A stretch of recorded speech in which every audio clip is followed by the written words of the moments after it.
Sì, allora diciamo subito che è stata una bella partita, è stato un match pari dove solo per casualità, bravura del nostro portiere e altri fattori fortuiti siamo riusciti a vincere 2-0, ma Golbert ha fatto una signora partita, potevano pareggiare uno pari, potevano fare uno pari, potevano addirittura passare in vantaggio perché di occasioni ne hanno avute sicuramente più di noi in questa partita.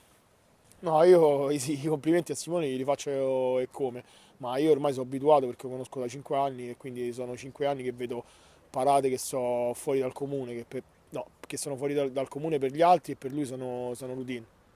No, per me sarà un derby perché io sono umanista, quindi li vedo in loro la compagine del calcio a 11, quindi la Lazio vera e propria. E, no, li ho seguiti a inizio stagione, ho visto che hanno un andamento altalenante, che sono partiti bene, poi ci hanno avuto qualche battuta d'arresto, però mi aspetto una gara maschia, tirata e sportivamente combattuta.